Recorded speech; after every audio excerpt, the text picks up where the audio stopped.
आज के व्याख्यान में हम सम विच्छेद विश्लेषण की उपयोगिता पढ़ेंगे। पिछले व्याख्यान में हमने सम विच्छेद विश्लेषण की विधियों के बारे में जाना था। आज हम इसकी उपयोगिता के बारे में पढ़ेंगे। सम विच्छेद विश्लेषण व्यावसायिक संस्था के लाभों का चित्रण प्रस्तुत करता है। इसमें सम विच्छेद बिंदु तथा सुरक्षा सीमा के आधार पर व्यावसायिक दशाओं के संभावित परिवर्तनों अर्थात विक्रय, लागत, व्यवहार आदि पर संस्था की लाभार्जन शक्ति की जांच की जा सकती है। मुख्य रूप से प्रबंधकीय दृष्टिकोण से विभिन्न निर्णयों में इनका बहुत ज़्यादा से उपयोग होता है। जो निम्न में कुछ पॉइंट्स बता रही हूँ उसमें वर्णित है। पहला है इसमें विभिन्न विक्रय मात्राओं पर लाभ की गणना। सम विच्छेद बिंदु एवं लाभ मात्रा अनुपात की सहायता से विक्रय मात्रा के विभिन्न स्तरों पर लाभ की गणना की जा सकती है। लाभ की प्रत्येक राशि प्रत्येक विक्रय मात्रा पर निर्दिष्ट राशि में से स्थिर व परिवर्तनशील लागतों के योग अथवा अंशदान में स्थिर लागतों को घटाने से ज्ञात हो जाती है। इसको इस प्रकार से सूत्र में व्यक्त किया गया है। P equals to S minus V minus F।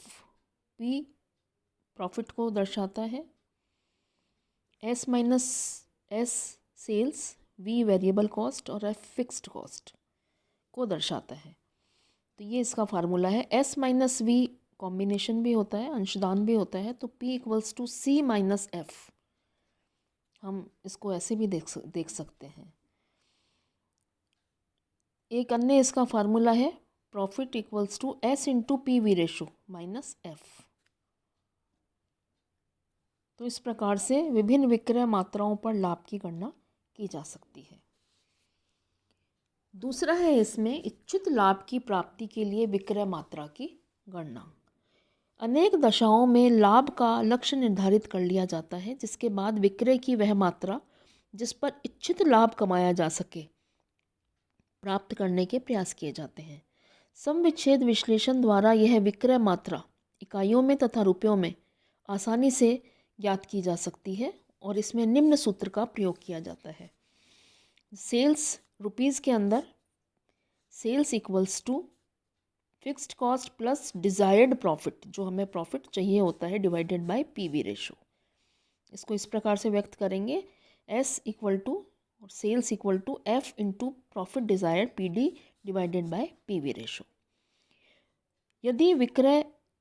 यदि बिक्री इकाइयों या मात्रा में ज्ञात करनी हो तो उपयुक्त सूत्र से रुपये में निकाली गई बिक्री में प्रति इकाई विक्रय मूल्य का भाग दे दिया जाए, या इस सूत्र में उपर्युक्त सूत्र में पीवी अनुपात के स्थान पर प्रति इकाई अंशदान का प्रयोग करना होगा। जैसे सेल्स इन यूनिट्स में अगर हमें निकालना है तो fixed cost plus desired profit divided by S minus V, या S per unit minus V, और C per unit contribution per unit. तो इस प्रकार से इसे ज्ञात करेंगे। तो इच्छित लाभ की प्राप्ति के लिए विक्रय की मात्रा हम इस फार्मूले से ज्ञात कर सकते हैं। तीसरा है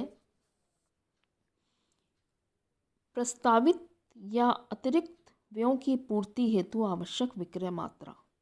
प्रबंधकों द्वारा विक्रय वृद्धि की योजनाओं का निर्माण करने पर विक्रय व्ययों में वृद्धि अपेक्षित है, अतः सर्वोच्च प्रबंध इस अतिरिक्त व्यय की स्वीकृति तभी देगा जब यह जानकारी मिल जाए कि इनकी पूर्ति हेतु कितनी अतिरिक्त बिक्री की आवश्यकता होगी। सम विच्छेद बिंदु द्वारा यह अतिरिक्त आवश्यक विक्रय मात्रा इस प्रकार से ज्ञात की जा सकती है। एडिशनल सेल्स को ज्ञात करने के लिए additional sales in unit equals to proposed और increased expenditure divided by contribution per unit. ये यूनिट्स में, और रुपीज़ में निकालने के लिए additional sales volume in rupees proposed expenditure divided by 1 minus variable cost divided by sales.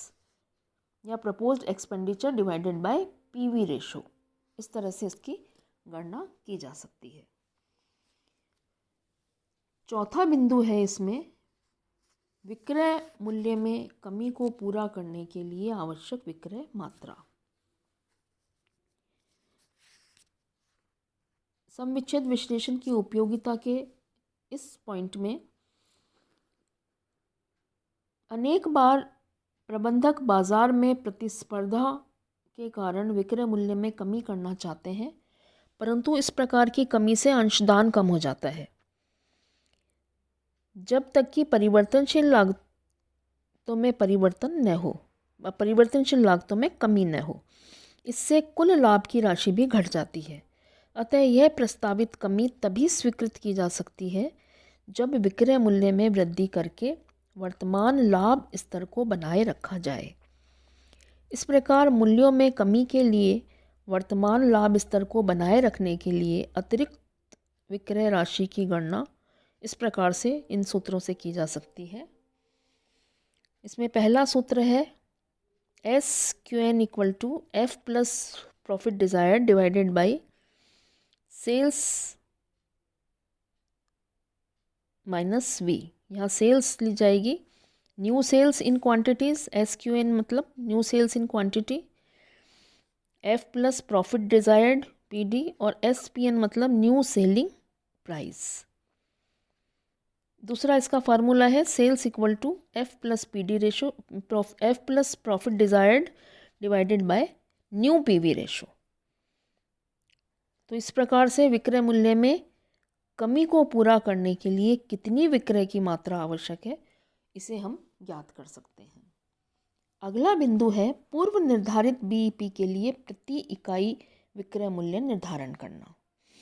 सम विच्छेद विश्लेषण की इस उपयोगिता के अंतर्गत हम यह देखते हैं कि कभी कभी कोई निर्माता यह जानने में रुचि नहीं रखता कि दिए हुए विक्रय मूल्य एवं लागतों पर सम विच्छेद बिंदु कितना होगा, परंतु वह पहले सम विच्छेद बिंदु का निर्धारण करता है और उसके बाद वह विक्रय मूल्य जानना चाहता है जिस पर सम विच्छेद इकाइयों को बिना किसी लाभ या हानि के बेचा जा सके।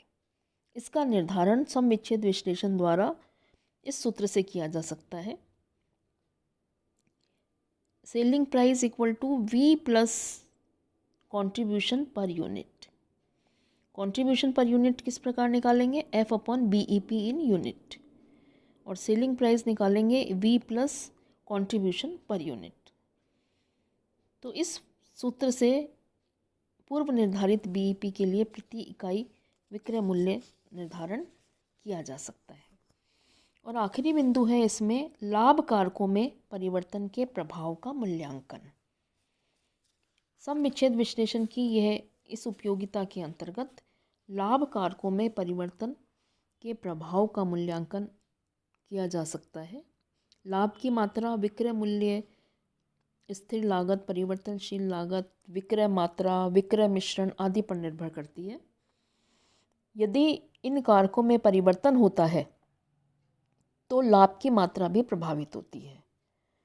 सम विच्छेद विश्लेषण द्वारा इन लाभ कारकों में परिवर्तन से होने वाले प्रभावों को मापा जा सकता है तथा लाभ मात्रा अनुपात, सम विच्छेद बिंदु, सुरक्षा सीमा आदि पर कितना प्रभाव पड़ेगा इसकी जानकारी प्राप्त की जा सकती है।